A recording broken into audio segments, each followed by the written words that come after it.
Landline started this series of stories examining the live sheep trade by travelling as a guest on a live export ship from Fremantle in Western Australia to Kuwait in the Persian Gulf.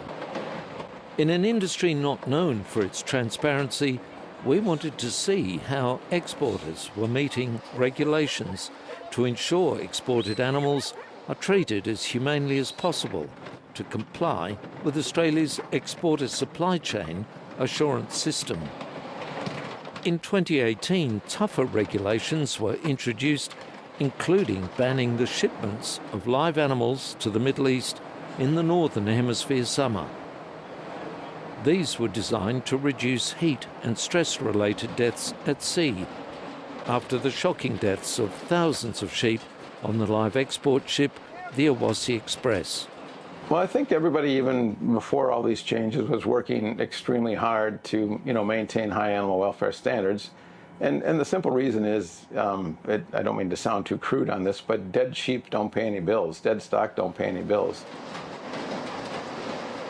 The bottom line is good animal welfare is actually good business.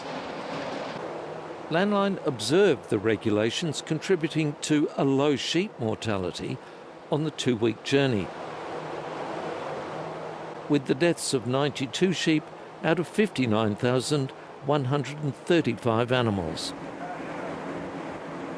But the Australian Alliance for Animals argues the trade has inherent welfare problems and has lost public support. The live export industry, those exporters, do not have the support of the Australian community. Repeated polling shows that the majority of Australians, something like 7 out of 10 Australians, 7 out of 10 Western Australians too, would like to see an end to the live sheep export trade. Their view is supported by the Australian government. And I've been clear from day one that we will be implementing this commitment. We actually took it to 2 elections, not just one, and the Australian people have voted for us to form government. So we think we owe it to the people to implement our election commitments. The reality is, I think the community opinion has really hardened against this industry over the last few years, particularly, I guess, after the Awassi Express incident in 2018. I think the community was horrified about what they saw there, and I don't think the industry's community reputation has recovered from that.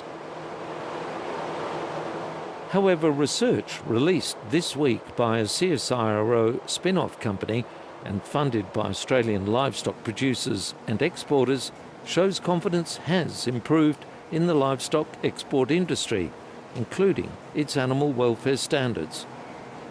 The survey was conducted with more than 4,000 people living mostly in cities and suburbs. The survey revealed in 2019, 37% of participants disagreed that live sheep exports should stop, regardless of the impact on farmers. In 2023, that rose to 43%. In 2019, more than 53% of participants agreed that conditions for animals on live export ships are not in line with Australian animal welfare standards. In 2023, that fell to 39%. And in 2019, 55% of participants agreed the industry supports the diet and nutrition to people overseas. In 2023, that rose to 64%.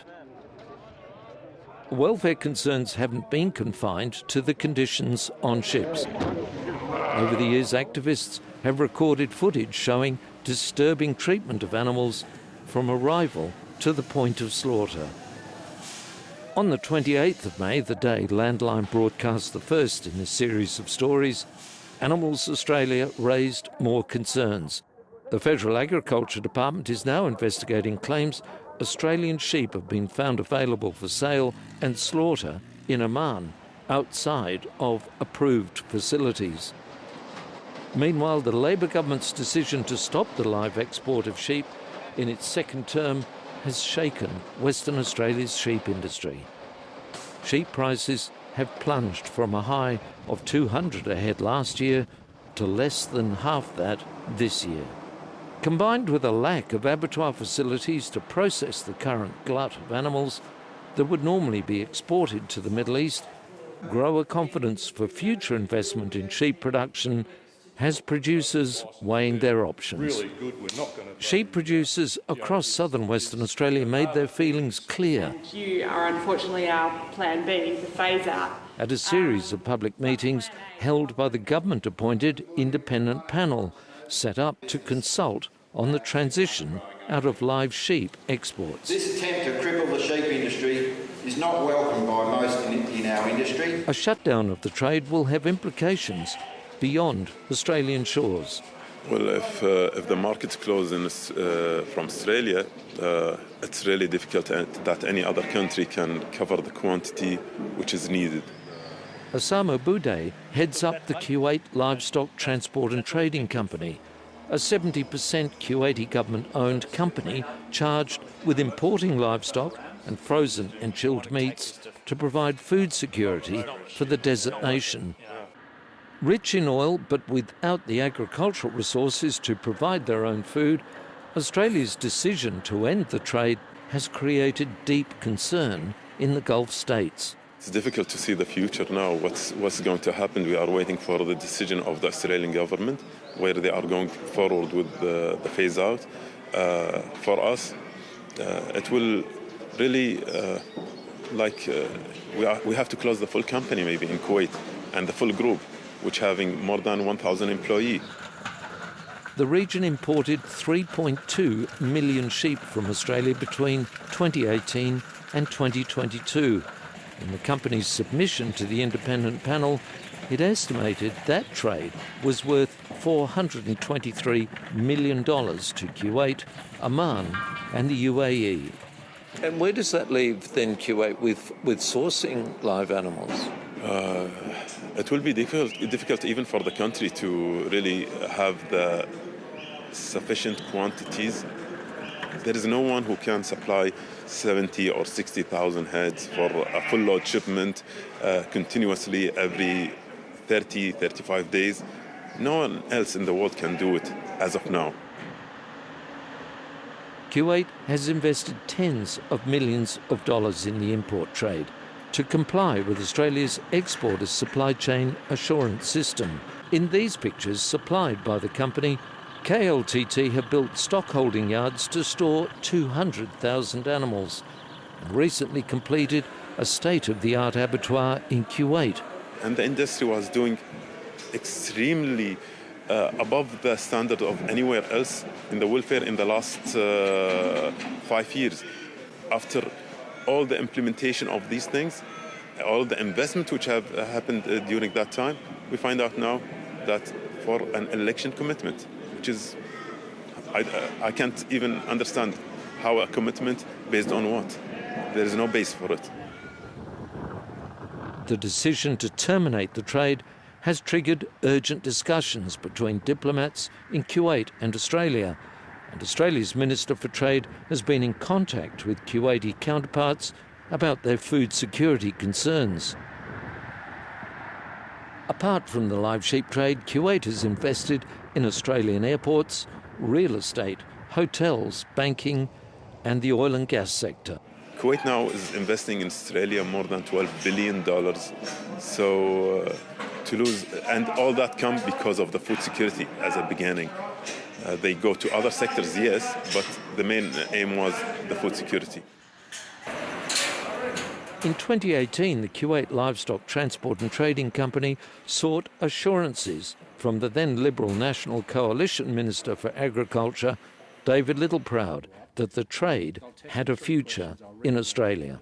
I personally went over there in May 2018, not only met with the exporters themselves, but met with the governments to give them assurance that the trade would continue post the reforms that we were putting in place.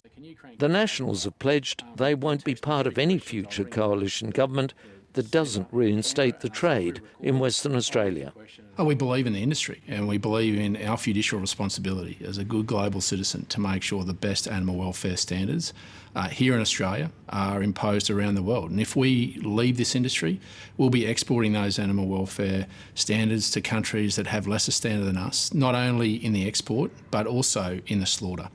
That means that many of the Australian standards in the slaughterhouses in the Middle East will revert back to what they were previous. They are up to Australian standard at the moment, and this would be a perverse animal welfare outcome.